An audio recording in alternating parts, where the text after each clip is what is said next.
दुनिया में करोड़ों लोग हैं जो पूरी जिंदगी मेहनत करते हैं, फिर भी गरीब ही मरते हैं। और कुछ लोग ऐसे भी हैं जो बहुत ज्यादा मेहनत किए बिना हर साल पहले से अमीर होते जाते हैं। फर्क सिर्फ किस्मत का है, या फिर उन्हें पैसे का कोई ऐसा नियम पता है जो हमें कभी सिखाया ही नहीं गया। 1997 में एक किताब आई जिसने दुनिया की सबसे पुरानी मान्यताओं को सीधे चुनौती दे दी। बहुत लोगों ने उसे बकवास कहा, कुछ ने कहा कि यह लोगों को नौकरी छोड़ने के लिए भड़का रही है। लेकिन जैसे जैसे वक्त बीता, यही किताब करोड़ों लोगों की सोच बदलने लगी। उस किताब का नाम था रिच डैड पुअर डैड। एक लड़का, दो पिता और दो बिल्कुल अलग दुनिया। रॉबर्ट कियोसाकी उस वक्त सिर्फ 9 साल के थे जब उन्होंने पहली बार यह नोटिस किया कि स्कूल के अमीर बच्चे हर वीकेंड घूमने जाते हैं, लेकिन उन्हें कभी साथ नहीं बुलाया जाता। वजह सीधी थी, उनका परिवार गरीब था। उस दिन घर पहुंचकर उन्होंने अपने पिता से बस एक सवाल पूछा, डैड, अमीर लोग बनते कैसे हैं? उनके पिता पढ़े लिखे इंसान थे, कॉलेज में प्रोफेसर थे, डिग्रियों की कोई कमी नहीं थी। जवाब भी वही मिला जो ज्यादातर घरों में मिलता है, अच्छे नंबर लाओ, अच्छी नौकरी पाओ, मेहनत करो, पैसा अपने आप आ जाएगा। लेकिन रॉबर्ट ने अगला सवाल पूछ लिया, अगर यही सच है तो हम अमीर क्यों नहीं हैं? कमरे में सन्नाटा छा गया, क्योंकि इस सवाल का जवाब खुद उनके पिता के पास नहीं था। आखिर में उन्होंने बस इतना कहा, अगर सच में अमीर बनना सीखना है तो माइक के पिता से मिलो। और यहीं से शुरू होती है दुनिया की सबसे मशहूर फाइनेंशियल कहानी।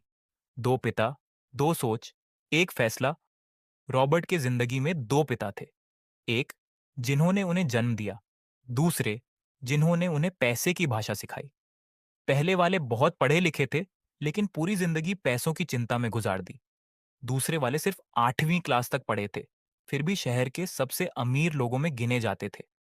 अब सवाल यही उठता है, अगर डिग्री ही अमीर बनाती है तो अमीर आदमी कम पढ़ा लिखा क्यों था? और अगर सिर्फ मेहनत से अमीरी आती तो करोड़ों मेहनतकश लोग आज भी गरीब क्यों हैं? रॉबर्ट को इसका जवाब मिलने वाला था, किताबों से नहीं, बल्कि असल जिंदगी से। लेसन वन, अमीर लोग पैसे के लिए काम नहीं करते। रिच डैड ने पहले दिन कोई लेक्चर नहीं दिया, उन्होंने बस एक छोटा सा काम थमा दिया, स्टोर में काम करो और बदले में मिलेगी बहुत मामूली सैलरी। रॉबर्ट को अजीब लगा, इतने कम पैसों में? फिर भी उसने काम शुरू कर दिया। 4 हफ्ते बाद वह गुस्से में रिच डैड के पास पहुंचा। आपने तो कहा था कि मुझे अमीर बनाना सिखाएंगे, यहां तो आप मेरा फायदा उठा रहे हैं। रिच डैड मुस्कुराए और बोले, यही तो पहला सबक है। जब तक तुम सिर्फ सैलरी के लिए काम करोगे, तब तक पैसा तुम्हें कंट्रोल करेगा, तुम पैसे को नहीं। और यहीं से शुरू होती है वह रैट रेस, वह दौड़ जिसमें करोड़ों लोग पूरी जिंदगी भागते रहते हैं, लेकिन कभी फिनिश लाइन तक नहीं पहुंच पाते। लेसन दो, गरीब और अमीर एक ही चीज देखते हैं, लेकिन अलग नजर से। रिच डैड ने एक दिन रॉबर्ट से पूछा, अगर मैं तुम्हें हर महीने $10,000 दूं तो क्या तुम अमीर बन जाओगे? रॉबर्ट ने बिना सोचे जवाब दिया, बिल्कुल। रिच डैड मुस्कुराए और बोले, नहीं, तुम सिर्फ ज्यादा पैसे वाले गरीब बनोगे। रॉबर्ट को यह सुनकर झटका लगा। रिच डैड ने मेज पर दो कागज रखे, एक पर लिखा था एसेट्स, दूसरे पर लायबिलिटीज।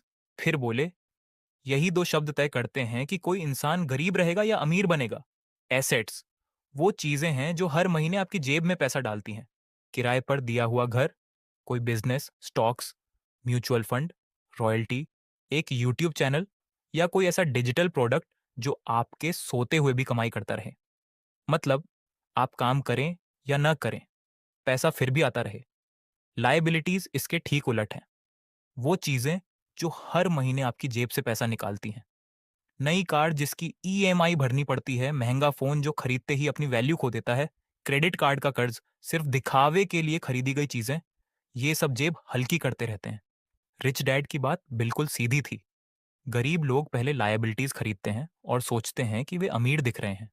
अमीर लोग पहले एसेट्स बनाते हैं, फिर उन्हीं की कमाई से अपनी पसंद की चीजें खरीदते हैं। बस यही एक फर्क दोनों के रास्ते अलग कर देता है।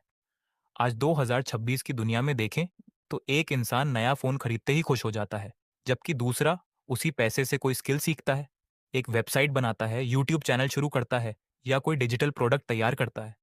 पहले इंसान का पैसा वहीं खत्म हो जाता है, दूसरे का पैसा नई कमाई बनाना शुरू कर देता है। इसी को फाइनेंशियल इंटेलिजेंस कहते हैं, वो चीज जो स्कूल में कभी नहीं पढ़ाई जाती। लेसन 3, अपना साम्राज्य बनाओ। एक दिन किसी ने रॉबर्ट से पूछा, तुम क्या करते हो? उन्होंने जवाब दिया, मैं कई काम करता हूँ। क्योंकि रिच डैड ने उन्हें एक बात हमेशा के लिए समझा दी थी, प्रोफेशन और बिजनेस कभी एक चीज नहीं होते। अगर आप डॉक्टर हैं, तो डॉक्टर होना आपका प्रोफेशन है। लेकिन क्या आपका अपना हॉस्पिटल है? अगर आप टीचर हैं, तो क्या आपका अपना एजुकेशन ब्रांड है? अगर आप इंजीनियर हैं, तो क्या आप सिर्फ किसी कंपनी को बड़ा बना रहे हैं या अपना फ्यूचर भी बना रहे हैं? रिच डैड कहते थे, ज्यादातर लोग अपने बॉस का सपना पूरा करते करते अपना सपना ही भूल जाते हैं। वे अपनी सबसे कीमती चीज यानी अपना समय दूसरों का बिजनेस बड़ा बनाने में लगा देते हैं। इसका मतलब यह नहीं कि नौकरी छोड़ दो, मतलब बस इतना है, नौकरी के साथ साथ अपना एसेट भी बनाना शुरू करो। दिन के सिर्फ 2 घंटे भी अगर लगातार अपने ऊपर लगाए जाएं, तो कुछ साल बाद आपके पास अपना सिस्टम खड़ा होगा। लेसन 4, पैसा कमाने के पीछे मत भागो, प्रॉब्लम सॉल्व करो। रॉबर्ट का एक मशहूर वाक्य है, money is just a by product. यानी पैसा असली लक्ष्य नहीं होता, असली लक्ष्य होता है किसी की समस्या हल करना। जरा सोचिए, उबर क्यों बना? क्योंकि लोगों को टैक्सी मिलने में दिक्कत थी। अमेज़न क्यों बना? क्योंकि लोगों को घर बैठे सामान चाहिए था। यूट्यूब क्यों बना? क्योंकि लोग सीखना और मनोरंजन दोनों चाहते थे। हर बड़ी कंपनी दरअसल किसी बड़ी प्रॉब्लम का सॉल्यूशन है, और जहां प्रॉब्लम है वहीं पैसा भी है। रिच डैड ने रॉबर्ट से यही कहा था, अगर पूरी दुनिया पैसे के पीछे भाग रही है, तो तुम प्रॉब्लम्स ढूंढो, क्योंकि प्रॉब्लम्स कभी खत्म नहीं होंगी। इसलिए उनसे बनने वाले अपॉर्चुनिटीज भी कभी खत्म नहीं होंगे। एक सवाल जो आपकी सोच बदल सकता है, अगर आज आपकी नौकरी चली जाए, तो अगले महीने आपके पास कितने ऐसे एसेट्स हैं जो बिना नौकरी के भी आपकी इनकम जारी रखें? अगर जवाब है एक भी नहीं, तो शायद आप पैसे कमा तो रहे हैं, लेकिन अभी फाइनेंशियल फ्रीडम की तरफ नहीं बढ़ रहे। और यहीं से रॉबर्ट अपना अगला सबसे बड़ा सबक सिखाते हैं, पैसे के लिए नहीं, सीखने के लिए काम करो। लेसन 5, पैसे के लिए नहीं, सीखने के लिए काम करो। एक दिन एक महिला पत्रकार ने रॉबर्ट कियोसाकी का इंटरव्यू लिया। इंटरव्यू खत्म होते होते उसने कहा, मेरा सपना भी आपकी तरह एक बेस्ट सेलर लेखक बनने का है, लेकिन मैं सफल नहीं हो पा रही। रॉबर्ट ने उसके कई आर्टिकल पढ़े थे, और सच कहें तो वह सचमुच बहुत अच्छा लिखती थी। फिर भी उसकी किताबें नहीं बिक रही थीं। रॉबर्ट ने उसे बस एक सलाह दी, एक सेल्स कोर्स ज्वाइन कर लो। महिला यह सुनकर नाराज हो गई, मैंने इंग्लिश लिटरेचर में मास्टर्स किया है और आप मुझे सेल्स सीखने के लिए कह रहे हैं। रॉबर्ट मुस्कुराए और बोले, दुनिया टैलेंट की नहीं, वैल्यू बेचने वालों की है। यहीं पर ज्यादातर लोग हार जाते हैं। उन्हें लगता है मैं बहुत टैलेंटेड हूं, लोग खुद मुझे ढूंढ लेंगे। लेकिन सच बिल्कुल अलग है। अगर दुनिया को पता ही नहीं कि आप क्या कर सकते हैं, तो आपका टैलेंट सिर्फ आपके दिमाग में कैद रह जाता है। इसीलिए रिच डैड कहते थे, work to learn, not to earn. यानी ऐसी स्किल्स सीखो जो पूरी जिंदगी पैसा कमाने की ताकत दें। Sales, marketing, communication, leadership, negotiation, investing, AI, business, यही वो स्किल्स हैं जो किसी भी दौर में आगे रखती हैं। लेसन 6, अमीर बनने से पहले इन 5 दुश्मनों को हराना होगा। रॉबर्ट कहते हैं कि ज्यादातर लोग गरीब इसलिए नहीं रहते क्योंकि उनके पास पैसे नहीं होते, बल्कि इसलिए क्योंकि उनके दिमाग में 5 दुश्मन बैठे होते हैं। पहला दुश्मन, फेयर, पैसा खोने का डर। अगर बिजनेस फेल हो गया तो, अगर इन्वेस्टमेंट डूब गई तो, अगर लोग हंसे तो। लेकिन सच ये है कि हर अमीर इंसान ने नुकसान झेला है। फर्क बस इतना है, गरीब हार देखकर रुक जाता है, अमीर हार देखकर सीखता है। दूसरा दुश्मन, डाउट, क्या मैं कर पाऊंगा? अगर असफल हो गया तो? यही सवाल हजारों सपनों को शुरू होने से पहले ही मार देते हैं। याद रखिए, शुरुआत करने वाले लोग जीतते हैं, सिर्फ सोचने वाले नहीं। तीसरा दुश्मन, लेजीनेस।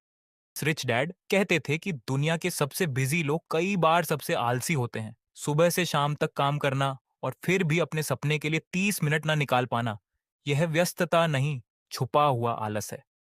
चौथा दुश्मन, बैड हैबिट्स। सैलरी आते ही ज्यादातर लोग शॉपिंग शुरू कर देते हैं, लेकिन रिच डैड का मंत्र था, पे योरसेल्फ फर्स्ट। यानी पहले सेविंग, पहले इन्वेस्टमेंट, और उसके बाद बाकी खर्च। यही एक छोटी आदत आने वाले सालों में सबसे बड़ा फर्क बनाती है। पांचवां दुश्मन, ईगो। कई लोग सीखना ही नहीं चाहते, उन्हें लगता है मुझे सब पता है। लेकिन जिस दिन इंसान सीखना बंद कर देता है, उसी दिन उसकी ग्रोथ भी रुक जाती है। रिच डैड कहते थे, जो चीज नहीं जानते उसे सीख लो, ईगो से नहीं, नॉलेज से पैसा बनता है। आखिर में रॉबर्ट ने ऐसा क्या समझा जो दुनिया नहीं समझ पाई? उन्होंने समझा कि गरीब लोग अपना समय बेचते हैं ताकि उन्हें पैसा मिल सके, जबकि अमीर लोग अपने समय का इस्तेमाल ऐसे एसेट्स बनाने में करते हैं, जो बाद में उन्हें उनका समय वापस खरीद कर दे देते हैं। इसे ही फाइनेंशियल फ्रीडम कहते हैं। आज भी करोड़ों लोग हर महीने सैलरी का इंतजार कर रहे हैं और कुछ लोग ऐसे सिस्टम्स बना रहे हैं जो उनके सोते समय भी इनकम पैदा कर रहे हैं। अब फैसला आपके हाथ में है। क्या आप पूरी जिंदगी राइट रेस में दौड़ना चाहते हैं या आज से एक-एक एसेट बनाकर अपना भविष्य बदलना चाहते हैं? क्योंकि गरीब और अमीर के बीच सबसे बड़ा फर्क पैसे का नहीं, सोच का होता है और सोच बदलने का सही वक्त कल नहीं, आज है।